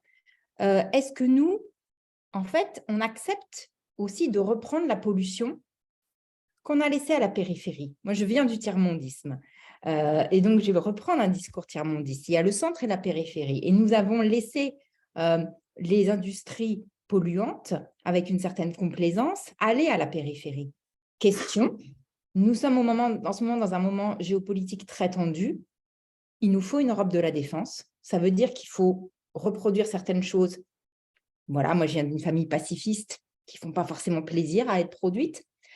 Il nous faut une indépendance énergétique. Ça veut dire qu'il va nous falloir produire aussi sur notre sol certaines choses. Et tout cela n'est pas antinomique avec le développement du care, avec l'éducation, etc. Mais il nous faut un peu de tout, en fait. Et je crois qu'il faut qu'on arrête d'opposer un petit peu tout comme ça. On a besoin de plein de choses. Je ne suis pas du tout une pro-technologie. Je ne pense pas que on va se sortir de la situation actuelle grâce à une rupture technologique, mais plutôt grâce à une réorganisation de la société. Mais on va avoir besoin d'industrie, on va avoir besoin de technologie. La question, elle est celle-ci. Est-ce qu'on va accepter en Europe, par exemple, d'extraire du lithium, ce genre de choses. Est-ce qu'on va accepter en fait de reprendre certaines pratiques polluantes qu'on laisse avec une certaine complicité quelque part à l'extérieur, parce que ça nous permet de ne pas voir certaines choses, et est-ce qu'on va accepter de les reprendre sur notre sol, enfin, ce qui permettrait par ailleurs aussi peut-être de réussir à les produire mieux. Ça, c'est un débat à un moment qu'il nous faudra avoir, parce que moi-même, je suis totalement paradoxale des fois par rapport à ça. Je vois les conflits environnementaux, sociaux, comme ils ont pu être décrits dans l'écologisme des pauvres. Et je vois aussi la nécessité à un moment de produire certaines choses et il va falloir les reprendre chez nous. Ça fait partie des débats un jour qu'on devra avoir. Est-ce qu'on réaccepte certains types de production sur notre sol qui seront probablement un peu polluantes. Voilà. Merci beaucoup en tout cas pour cette invitation et ce débat passionnant. Thank you very much, Aurora. I think you made a very, very good point there. And the lithium case is probably, the lithium in Europe case is probably indeed one that we should discuss a bit more in detail at some other occasion, if possible. Now, Ludo, I'm going to give you the possibility to react to all of the stuff that has been said in the meantime. And then I hope to be able to go to the audience here, because probably there are some questions there. We still have half an hour left, so let's use it well. Yeah, thank you. Yeah, on the linking the decolonial question and win-win-win. So I'm not saying that we still have a win-win-win solution. All what I tried to say in what I presented is that, in fact, now it's clear that it's impossible to have both profit and wages increase, and that the situation in which we are is that profit are done because there's impoverishment of people in the global north. For example, I will come back for the cost of living crisis. But linking the discussion on decolonial dynamic, I would say that, yeah, one of the problems of the European Green Deal, and well, at least that's the ecological program that is the most advanced in the world. So I don't want to throw it, but the dynamic is really market oriented, and it's also presented as a growth strategy that the EU would be the first climate neutral continent by 2050. And what do we mean when the EU institutions are saying that? Is that the first who will have the technology will be the winner, because yeah, it will cost less in terms of having the technology the first that you will be able to impose. I do not agree with this dynamic. The first continent that can be climate neutral, I would be happy if it's Africa, that is the first climate neutral, but it should mean also that they can develop and increase their well-being. So this growth strategy at the center of the European Green Deal, for me, is problematic. But with the European Green Deal, we have tools at European level that we can influence and use to decarbonize. So it's contradictory as a feeling, because it opens us windows of opportunity, but it also contains at its very heart maybe the difficulties that we will have in the future in terms of colonial dynamics, etc. Is the cost of living crisis a luxury crisis? I would strongly disagree with that, because as I presented, well, I would not compare the fight for survival of people with the impoverishment of the working class in Europe. So it's not that people want to be in the situation. We completely understand what is happening also in the global south. But what is happening and what's the center of the discussion of the cost of living, what should be the center of the discussion of the cost of living crisis, is that profit is done, and we are all paying for this profit to be done. So it's money that comes from the bills of people that goes to big companies. So there's nothing fair in that. And it doesn't help at all the global south that this happens. And in fact, it's exactly the opposite, because it reinforces the capacity of big companies to continue to exploit in the global south. So we have no interest in opposing the cost of living realities that people in the global north would face, and the dynamics that are happening in the global south. And there, as trade union movement, I mean the European trade union movement, but we have also an international trade union movement. And every day, there are in a lot of our unions in Europe, cooperation built with the global south to make sure that they can improve the quality of living, to make sure that our companies have liabilities when they are in the global south. So we are working a lot on due diligence in Europe.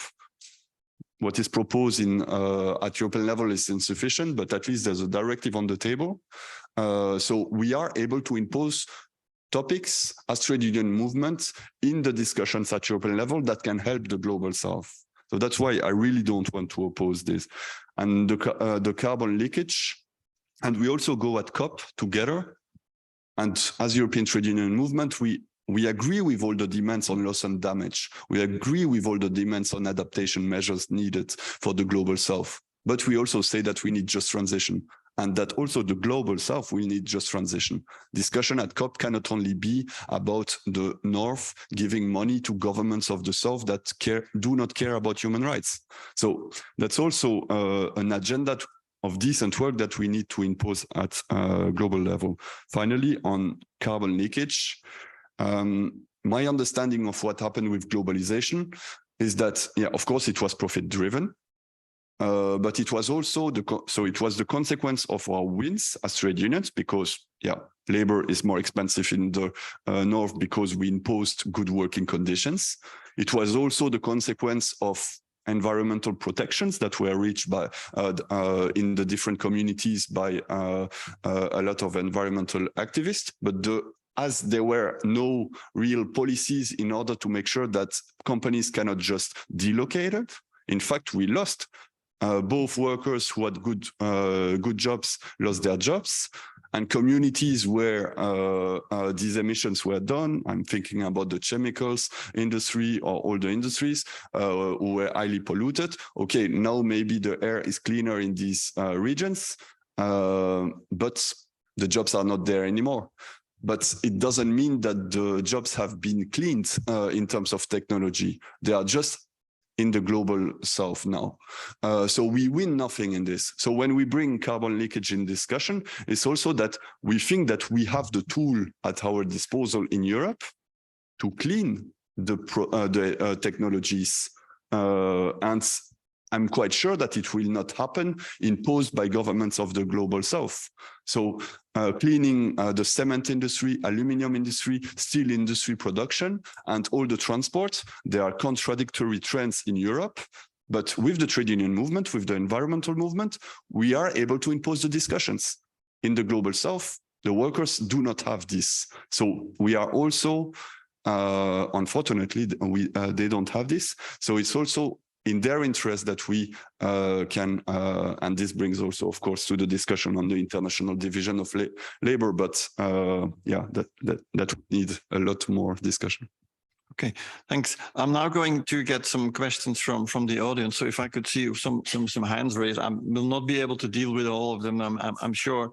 I'm going to first start with a woman and then a man afterwards. So I'd see mostly men for the moment. Yes, okay. Could you start, please? Yeah, the two, you first, and then in the back, and then we go to the men. You wanted to go first? No, you start first here in front. And thank you actually for taking a woman first. It's been very male heavily questioned, so I really appreciate you doing that. And thank you for the great panel. It's been really great to also actually hear something beyond Eurocentric visions, which I think has also been lacking in the great conference that we have been having overall. And I think it would be interesting to hear kind of learning from labor movements from the global south. I mean, the landless workers movement, for example, in Brazil has always been, peasant-led and has been about environmental, rights to land and being workers.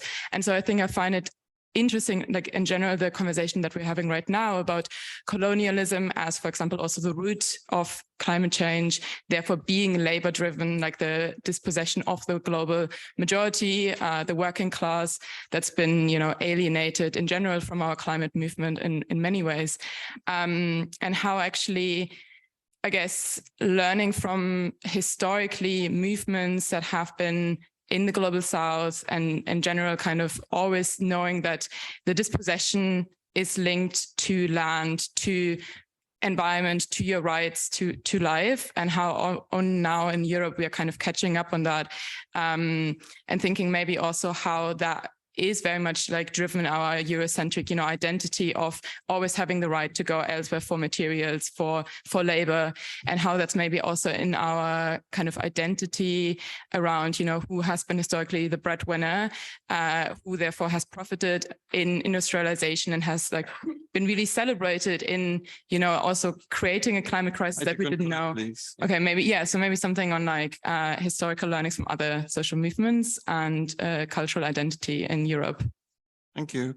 The lady in back there. Thank you.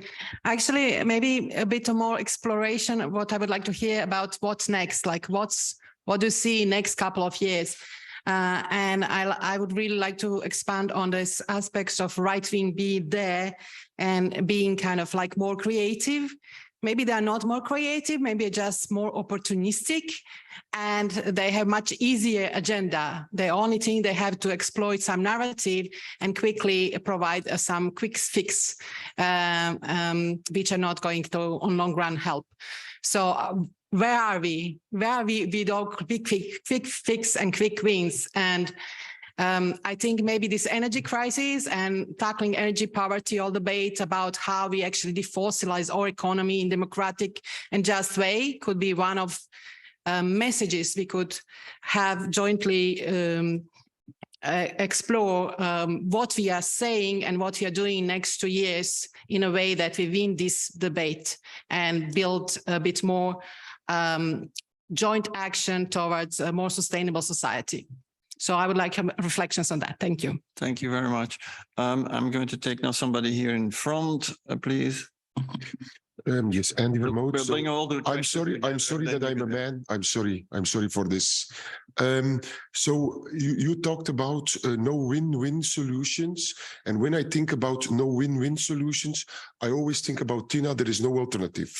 So I think there are still a lot of solutions that are win-win-win solutions. For example, last week I attended an event, European Bee Awards. They gave a prize to University of Bavaria, who made seeds who are good for ecology, for the bees. And in the meantime, it's also good for economy, for creating biogas. So there are a lot of things. There is a win-win situation, for example, the creation of a tax on financial transactions. We can make this tax with 0.1%. We can have immediately an injection of 57 billion euros into the economy, into climate solutions, into change, into transition. So I think there are alternatives. We are people, we can make it. We can make the change together, all together. So I think no win-win solutions. This is a very negative outset. Another thing that I wanted to talk about was growth and degrowth. So I thought the idea would be a good idea to have the name real growth. Real growth is growth who also talks about the limits of the planet. You have growth when it's also real growth, when it takes into account all the limits of the planet. Okay. So this was the idea also to talk about this. Yes. And a third thing that I wanted to... No, third. We have to go to others, otherwise we... Sorry, 2 points is enough. The actual figures are 307,000 people who are dead from air pollution. I'm going to go to the next one, please. Yeah. Thanks. My name is Efim Vogel, University of Leeds. I've got a question primarily to Ludovic, perhaps also to Haliki. Ludovic, first I want to say I'm really glad that you talk so much about profit and that that's front and center of your analysis. I think that's spot on. And I think actually that's a really key common ground for the labor unions and for post-growth and degrowth movements, and basically a common enemy, which is a really good point of convergence. So that's great. What I'd like to ask is, I think the sort of like degrowth or post-growth social and labor policies that we've talked about a lot at this conference have a lot to offer in terms of like securing basic needs, securing sort of basic livelihoods or sufficiency and so forth.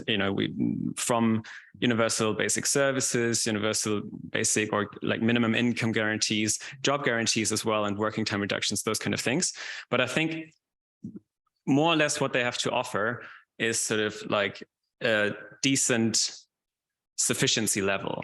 And the question is that what workers are actually going to be like happy with, content with? Or is that what workers actually want? Because I hear you kind of like saying, if things halve our wages, and that's maybe not what's happening, that's not what workers want. And especially, I guess, workers in the extractive industries and the fossil industries and so forth enjoy quite decent wages currently. So while I think like kind of the agenda of like securing sufficiency and secure livelihoods can secure the basics of life with much more security, by the way, than what anything the current model offers. But what it doesn't necessarily offer, I think, is increasing material consumption beyond a point of sufficiency, which of course needs to be democratically negotiated, what that actually means. But you see what I'm asking, is the point is like, okay. Is sufficiency acceptable? Thanks. Thank you very much. Please keep it short, otherwise they can't react anymore here. And I would like to have reactions. I would also like to have a reaction on Giorgio's point on the left lacking imaginaries, because I think it's a very important point. So I'm going to stop here now with the question. Sorry for the people that I have not been able to. Maybe I could take maybe one more. There was a person over there. Yes. That's just a Lars Borking, a filmmaker from Denmark. What would be, if you imagine a demand from the degrowth movement, that the unions could actually go to the streets to fight for, to strike for? What would you imagine as the first demand that would actually be possible for Ludovic to raise his members to demand? Okay, that's a very concrete, short question. Thank you very much. Okay, now I'm going to have to go to the others here. I hope Georgios is still there, because I'm not so sure that he's still online. Oh yeah, apparently he is. So I'll come to you at the end, Georgios, to make your point. I hope that the sound is in the meantime a little bit better. But first of all, do you want to react first to the last question that we had? No? Okay. Haliki? Quick. Try also to make it short, please. Yeah. I go. Yeah. I just wanted to answer about the win-win-win thing. Yeah, sure. There are certain situations where we can have positive things. That's not what I meant. What I meant was that we cannot have exactly everything as we do now, but green. And that also means challenging overconsumption. Certainly, what demand could we give from degrowth to Ludo? Working time reduction. I think that's pretty easy, right? Yeah, okay. And in terms of this narrative of the good life and what Aurore mentioned about pleasure and consumption together, I mean, this is a big problem, that we have this vision of a good life only as overconsumption, and the more do you consume, the happier you are. And we have this huge media, TV, advertising industry that sells us to us, Netflix, so on. And this is very difficult to challenge, and this is what we're up against. And of course, sorry, that was a bit loud. Certainly, trade union members are also just members of society, and they're not separate from this reality and this cultural imaginary. So it's rather that we need this general change. It cannot just be that we expect trade unions to suddenly be different. And it's a very, very, huge kind of machine that we have to fight against on how to, spread degrowth. Thank you. Patricia? Yeah, thanks. Well, a lot has been said, and I can't react to all of that, but maybe to come back to the imaginary, I mean, what we could do together. But I want to come back to something that Giorgio said at the beginning, that the degrowth movement is also very much about, I mean, it's very much about self-imposed frugality, taking the train rather than the plane, not buying new stuff, not building that house, etc. But let's be honest, most people won't do that. And I guess there's only a few people in the room who could probably claim that, we practice the sufficiency principle on ourselves every single moment in our lives.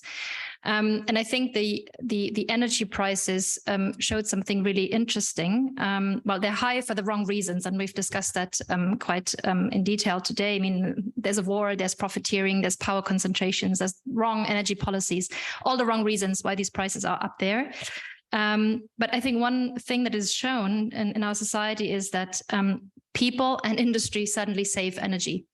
That wasn't possible before that, even though we knew it was necessary for the climate. But suddenly we're able to save energy. So it's a proof that we as people, we don't value what is cheap. Whether that's the heat in our homes, whether that's the clothes we wear, if it's cheap, we don't value it. I mean, I don't want to generalize, but in general, it's how we work as people. So what I wanted to say to Ludo is that, yes, it's not a luxury problem for everyone. There are people who have to, live in cold homes and have to cut down on essentials. That's obviously not what we want. And we are able to provide an energy guarantee, a housing guarantee, a healthcare guarantee. As a rich society, we were able to do this, to guarantee this to people. But at the same time, and this is, I think, where we need to come together, we also need to discuss what is the overconsumption, what is the excess that we need to price and that we eventually also need to cap. And I think this is where there's still a lot of work to be done. I mean, to come together as the degrowth movement, the environmental movement, the trade union movement. And my imaginary would be that, we have a strong vision together, how at the same time we can provide that guarantee to people that we all have what we need to live well. But at the same time, we also price and cap what goes beyond that, because that's not going to happen, without a clear framework for it. Okay, thank you. Ludo, you want to react, and then I'll give the floor for the last intervention to Georgios. Yeah, thank you.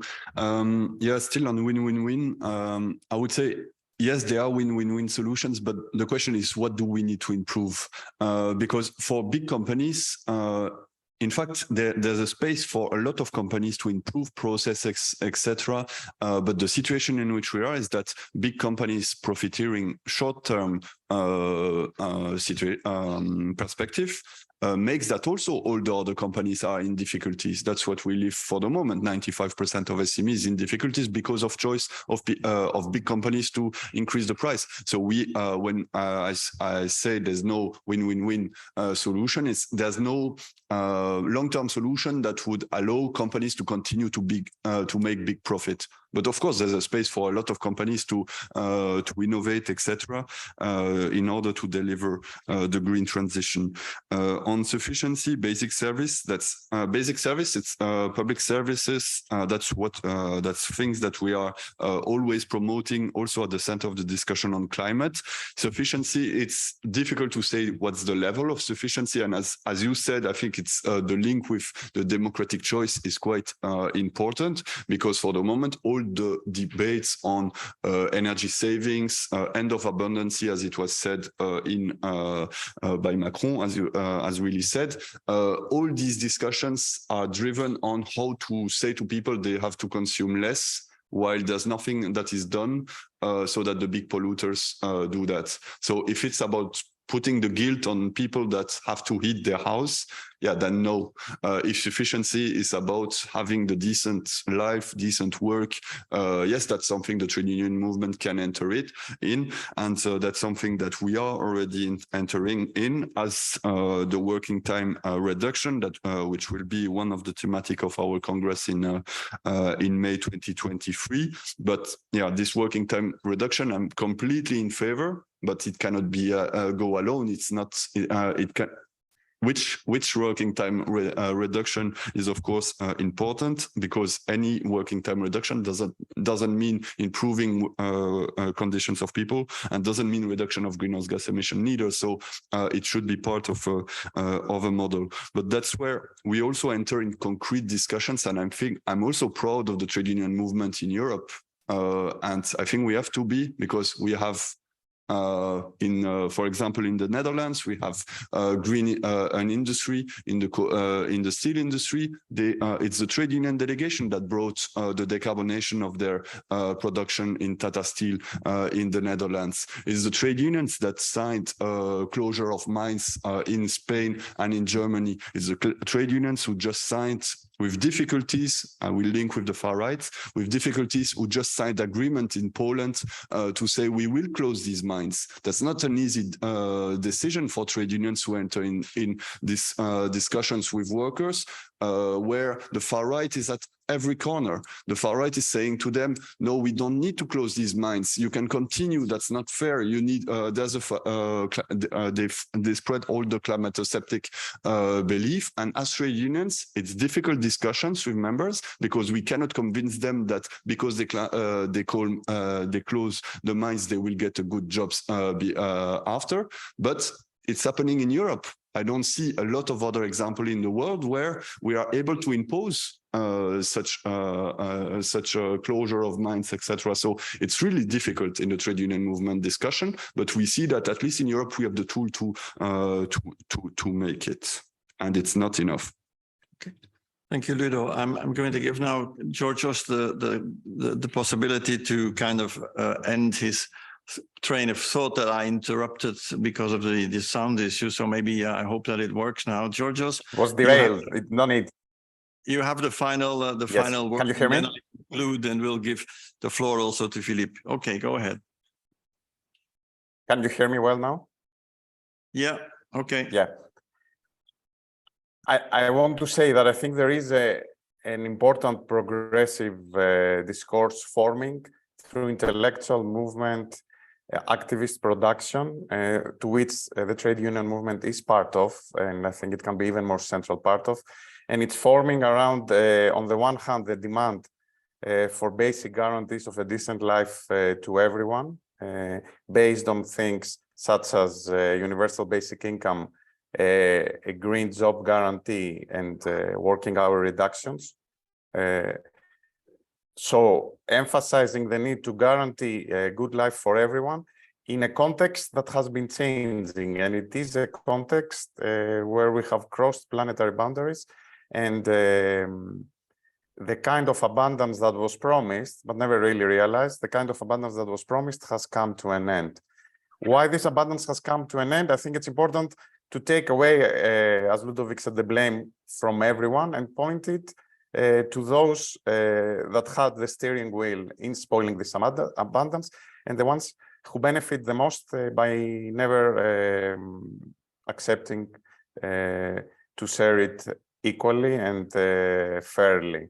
The owners of capital, we might call them the 1%, however we want. So I think there is a discourse that can be formed around there that is blaming the few for spoiling the commons of everyone, and that it's emphasizing the need to reclaim these commons on the basis of very specific concrete proposals, that they are on the table, that they directly speak to needs of the trade union movement, that they are win-win-win-win-win. I mean, they have multiple wins if they were to be implemented, and that they can be demanded right now. So I would leave it there. I don't think the important thing is like whether it's degrowth or it's not degrowth, or it's regrowth or is it post-growth. I think the important thing is that we need, and I mean people involved in political parties and trade union movements in the academia, that we need to be bold and push in the direction of this discourse rather than marginal improvements within the contours of what is considered acceptable today. Thanks. Yeah. Thank you very much, Georgios. And I think I just need to add as a little conclusion that this conversation that we started in these 2 days, and Philippe will come to that probably a bit more, but is the beginning of another or is a preparation for another conference next year, where we will follow up on what we have been discussing and hopefully can take a step even further in getting ourselves around the same kind of ideas of how to go to a better society, the more equal, fair, ecological society. But I would like to give one recommendation to the organizers. It's to include in the next conference also people from other sectors that I think were a bit absent here. I'm talking about the kind of radical climate young people who are now in the very strong things like Stop Oil, Extinction Rebellion. I would like to see them also be able to be there next time.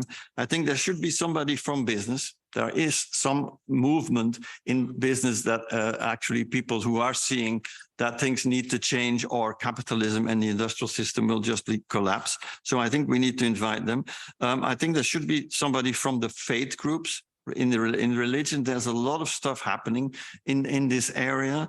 Somebody from the South should be present. And last but not least, and I think it was mentioned also in the alliances debate, people from local authorities, cities, regions, they all are doing a lot of great work on what we have been talking about in these 2 days. And for sure, we should have them around the table also in the next conference. But Philippe, I'm going to give you now the floor. And if you could give it back to me for 1 minute at the end, that would be fine. So Philippe. Merci, et je vais parler en partie en français, en partie en anglais.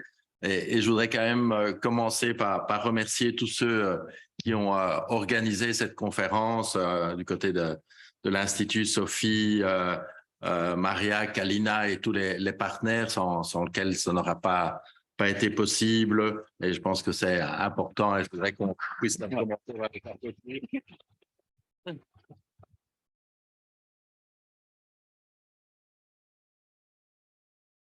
Ainsi que les interprètes qui ont permis à la minorité francophone de pouvoir de temps en temps s'exprimer dans sa langue.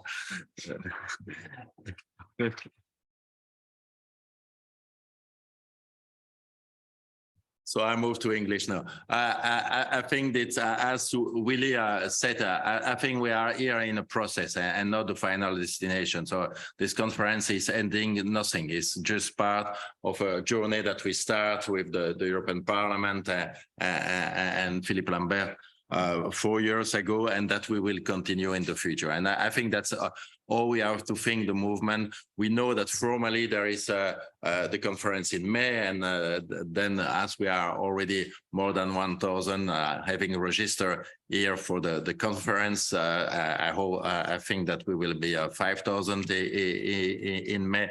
So, but it's not only the formal meeting that are important. I think what I see from my point of view is a growing exchange between networks, new new ideas, etc. And that's kind of more informal. Formal is really important because that's the conversation is key for the future, and also the kind of newsletter. We have a newsletter release in charge. There is other new newsletter that we can share the different research, the different opinion, the different position. That's really important.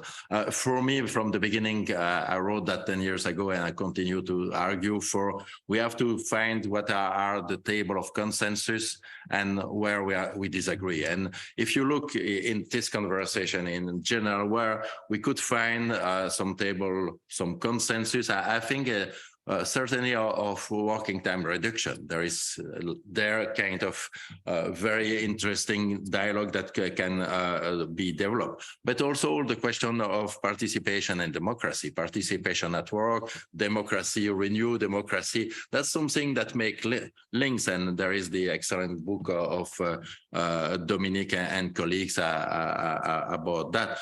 Could be also health and safety, and health in general, health condition in general. So that's kind of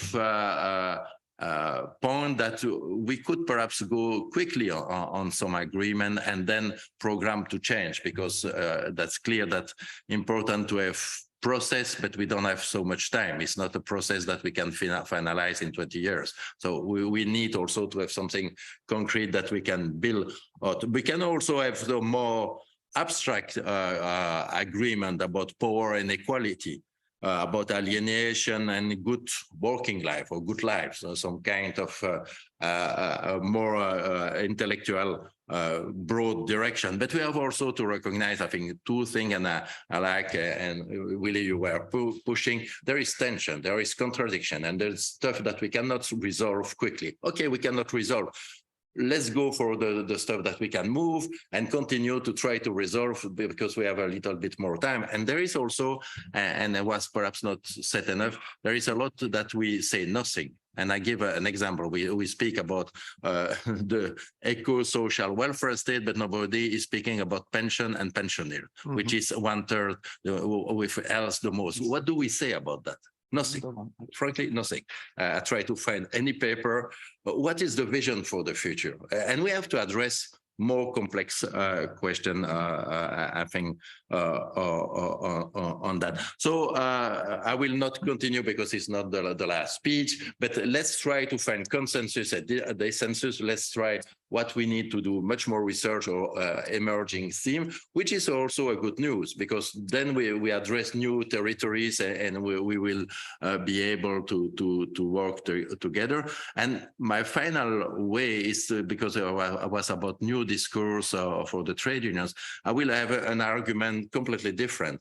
Let's use the diversity in the whole discourse of the trade unions. There is a lot in the trade unions movement. I've mentioned alienation, for example, and sense of working that could be used if you put that in your own language, and not from the impression that people from outside push you to use the word. And I think a little bit work on the trade union tradition, diversity would be good. And finally, EBB is there, but we had a kind of very interesting, the Spring Alliance, when we had 10 years ago, a structural dialogue between environmentalists, trade unionists, social NGO, and Concord for the development NGOs, trying to find a same manifesto came together. I think that's the work perhaps that we could think for the future. So thank you all. And as I keep my promise, I give